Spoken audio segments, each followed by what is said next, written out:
This is the weekly business news in English on TV3. I am Nugzaru Khatze. How do you do?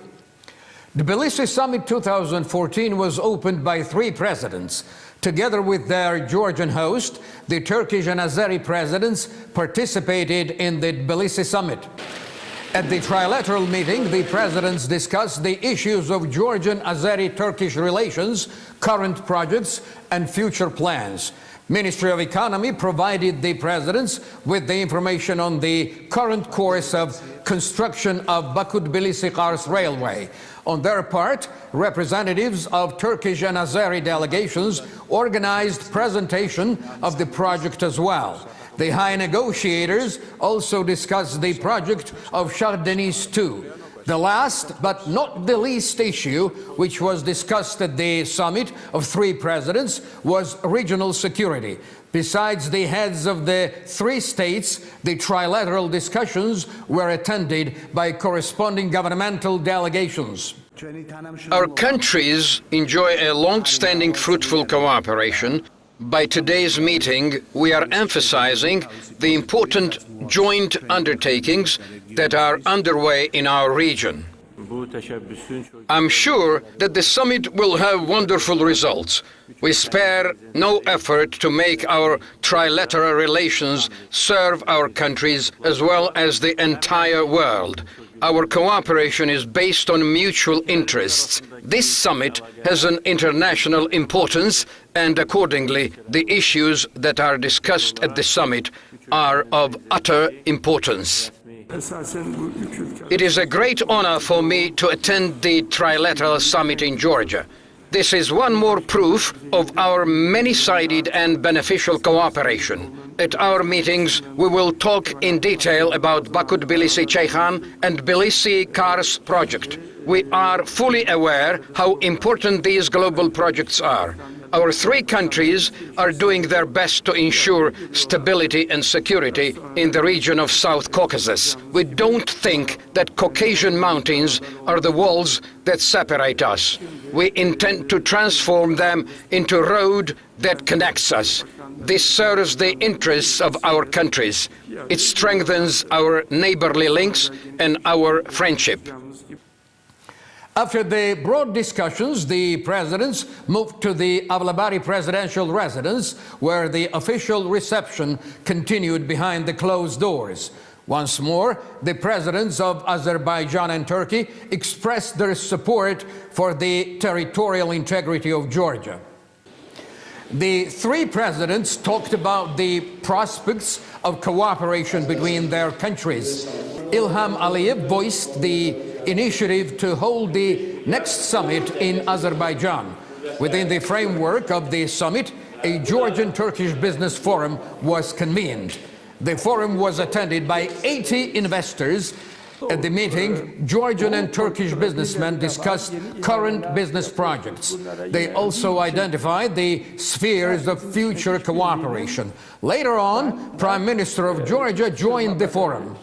We highly appreciate the attitude of Turkey, which supports Georgia's territorial integrity, its sovereignty, and its Euro-Atlantic aspirations. Besides being our political ally, Turkey is our #1 trade partner. There are interesting offers on the part of Turkey in the fields of energy, tourism, and agriculture. On our part, we have the responsibility to supply our partners with applicable information. After their meeting with Georgian president, Turkish and Azeri presidents had a separate meeting with Georgian prime minister. They discussed the issues of relations between the three countries and the existing situation in the region. Georgia also hosted William Hague, Minister of Foreign Affairs of Great Britain. He met with Irakli Garibashvili, Prime Minister of Georgia. They discussed the issues of bilateral relations between Georgia and Great Britain, signing of the agreement on association with European Union, and the points connected with the NATO summit Wales. Irakli Garibashvili pointed out that the visit of the Minister of Foreign Affairs of Great Britain in Georgia was a clear confirmation of the support for Georgia's European and Euro-Atlantic aspirations, as well as its sovereignty and territorial integrity. The negotiators expressed readiness for intensified cooperation between the two countries in the fields of economy, trade, transportation, energy, culture, and education. On his part, William Hague stated that North Atlantic Alliance highly appreciates the course chosen by Georgia and its participation in peacekeeping missions. He expressed the hope that at the NATO summit in Wales, Georgia's contribution will be justly evaluated.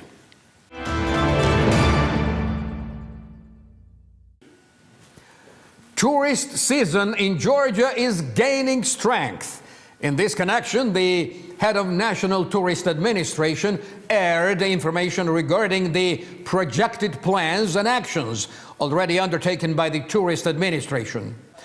In the words of Georgi Sigua, as of May of this year, growth of the number of incoming tourists is forecasted.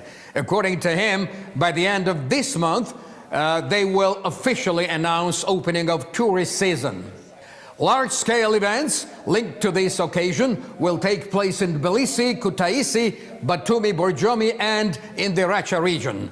He said that this month Georgia expects to host doubled number of Ukrainian tourists. Sigua pointed out that negotiations between Georgian National Tourist Administration and the Ukrainian Air Company are underway. The latter intends to add 11 new flights from Ukraine to Georgia. The mayor of Jurmala, Latvia, accompanied by his wife, chief of the mayor's office administration of Jurmala, and the head of the tourism department, visited Georgia. Together with Levan Konjaria, chairman of the Zugdidi Sakrebulo, the city council, the mayor of Jurmala opened a boulevard in Anaklia, named after Jurmala. It was affirmed that, in its turn, opening of a boulevard named after Anaklia is planned in Jurmala. Moreover, Latvian businessmen intend to build a hotel in Anaklia. The ceremony of opening the boulevard in Anaklia was attended by Elita Gavele, ambassador of Latvia to Georgia, and the candidate of National Movement Party for the post of the mayor of Zugdidi. The mayor of Jurmala noted the importance of the event for the development of friendly relations between the two cities. We are glad that a boulevard named after Jurmala was opened in Georgia. It is the symbol of Georgian-Latvian friendship. We wish to strengthen our friendship, turning it into business relations in order to realize joint projects. Anaklia and Jurmala became twin cities on May the 30th of 2012. At that time, President Mikhail Saakashvili attended the signing of memorandum between the two resorts. Regional conference of the project Stable Production and Consumption took place at the Hotel Holiday Inn of Tbilisi. The conference was targeted to enhance the notion of stable development of green economy and state of procurement. Members of the meeting shared their experience in this field. The conference stressed the importance of stimulating producing ecologically clean products and services within the state purchases. Khatuna Gogoladze, Minister of Protection of Environment and Natural Resources, opened the conference. In the words of the minister, at this stage of the country's development, it is very important to introduce the standards and principles of green economy. The UNO organizations and European Union are doing their possible best to promote green thinking and introduce standards of green economy in developing as well as in developed countries. Georgian Prime Minister met with Agostino Miozzo, Executive Director of Crisis Settlement, Department of Euro Union's Foreign Activities Service. How are you? The parties discussed the issues of overcoming crisis situations and coordination of corresponding operations. European Union system of crisis settlement deals with the results of armed conflicts, technological incidents, and natural disasters. Philip Dimitrov, head of the mission of European Union, attended the meeting. The negotiators agreed that collaboration with the said department will offer great assistance to Georgia in the sphere of controlling crisis situation. In his speech delivered at the opening of European Week, Philip Dimitrov, Special Representative of European Union in Georgia, talked about Georgia's past, its future, the anti-discrimination law, and prospects of liberalization of visas for traveling to the European Union countries. Dimitrov pointed out that adopting the anti-discrimination law by Georgian Parliament will open the door to starting the visa liberalization procedures. By all means, Georgia deserves to become the member of European family. 10 years ago, it was considered a failed state, while today it is one of the best candidates for becoming the Euro Union member, Dimitrov said. Adoption of the anti-discrimination law by the Parliament was preceded by noisy public confrontation. Commenting on the fuss about the anti-discrimination bill, Georgian Prime Minister pointed out that one of the priorities of the Georgian government today is a visa-free travel to the European Union countries. On top of that, approving of this bill was one of the requirements for signing the agreement on association with Euro Union. In the opinion of political experts, by adopting this law, Georgia became closer to the West. Dimitrov's statement proved to be the confirmation of this fact. The special representative of European Union in Georgia is satisfied by the road which Georgia has traveled towards European integration. Moreover, on March the 20th, José Manuel Barroso, President of European Union, made a very important statement about Georgia. He declared that Georgia was offered to sign the agreement on Euro-European Association in July, earlier than it was planned. Our European friends are satisfied with the fact that Georgian Parliament has passed the law on anti-discrimination. However, the matter doesn't look as simple as it seems. No believer will accept this law, declared Catholicos Patriarch of all Georgia, Ilya II, the person who enjoys the greatest popular confidence in the country. The lawmakers, who unanimously supported the anti-discrimination bill, abstained from making comments on the Patriarch's statement. However, members of parliamentary majority argue that despite their support for the bill, they view themselves as true believers. Theologian Levan Abashidze believes there is nothing unusual in the fact that the Patriarch's position differs from the attitude of authorities. However, he is afraid that the Patriarch's statement may cause political tension, which could be used by Russia to its own profit. At this moment, Russia can use any serious confrontation as a pretext for assisting this or that side. Therefore, all sides should be more careful. Non-governmental organizations are also refraining from commenting on the Patriarch's declaration, although they are boldly criticizing the newly adopted law, arguing that it doesn't ensure protection from discrimination in the private sector.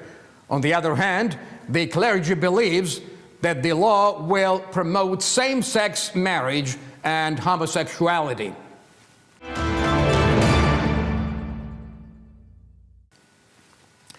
The chairman of Tobacco Control Alliance calls on the Parliament for the timely incorporation of amendments into the tobacco control law.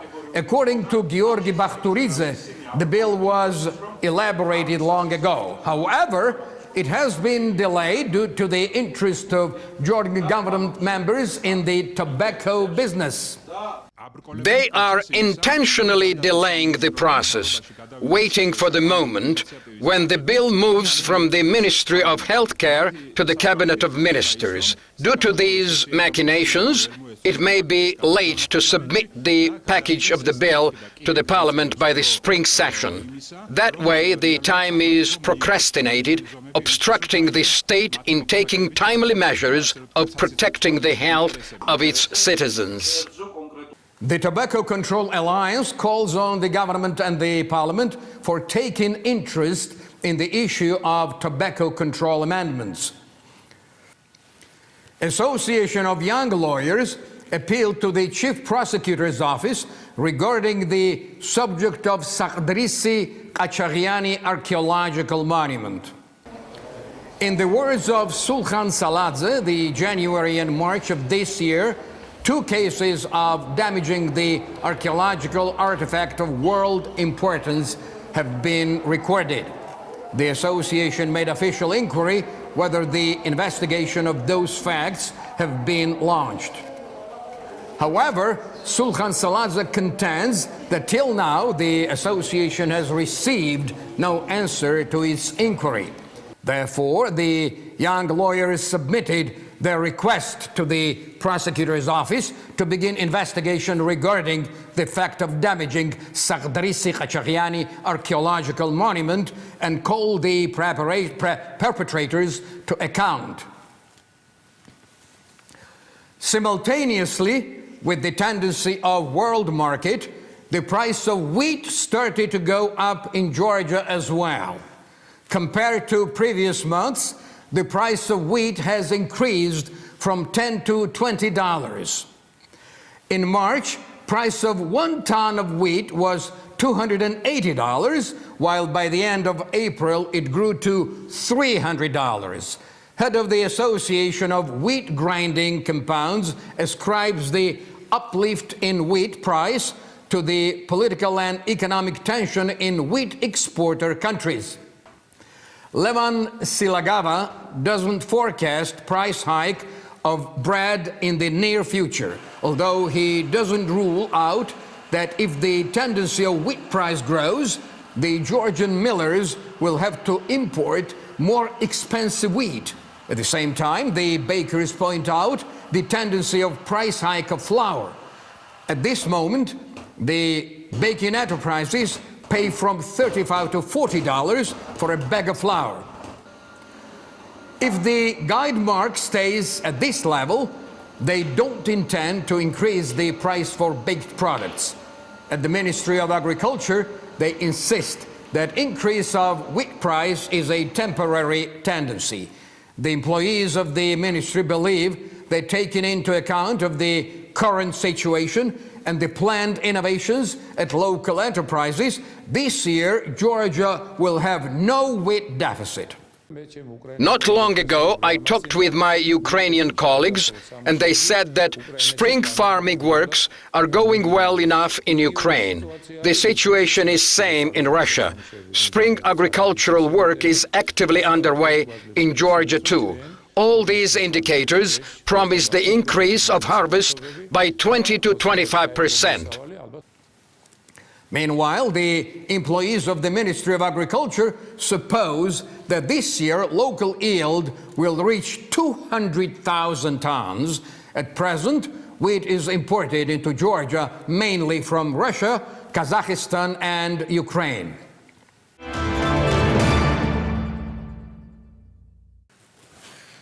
How to do successful business in Georgia?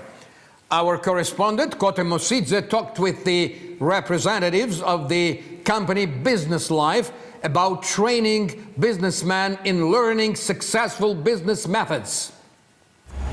Wouldn't you like to have an answer to a seemingly simple but vital and perpetual question? What factors contribute to the success of a company? Business theory instructs us that a company's success depends on three basic factors, which are full knowledge of customers' demand, estimation of modern business technologies, and effective team. Only qualified and effective staff can manage the company efficiently and successfully. Recently, presentation of a company business life took place in Georgia. By means of employing innovational technologies, the company intends to promote development of modern business in the Caucasus. Our goal is to establish the company that is targeted at developing successful business, which will meet the demands of our partners for high-quality innovational technologies, such as upgrading of IT technologies, boosting of employees' efficiency, attracting of young talents to modern business and providing their support. At the same time, we offer trainings according to the necessities and requirements of our partners. The trainings will be provided by universally recognized, high-skilled psychologists of managerial behavior. They are super-class trainers who are well qualified in this sphere. Company Business Life plans to offer a new method of online personnel evaluation to Georgian companies. After the person answers 400 questions, we will be able to determine exactly in which sphere he or she can achieve utmost success. As for our fee, we believe that the profit received as a result of our service is much more valuable than the price of our services. The company's new technology offers us the opportunity to enhance our efficiency and discover skills that are hidden in us. This discovery will lead us to new achievements. That's it today. This was the weekly Business News in English on Channel 3 of the Georgian television. Thank you very much for watching. I am Nugzarukhadze. I will see you again next Saturday morning at exactly 11 a.m. right here on TV3. Until then, have a great week.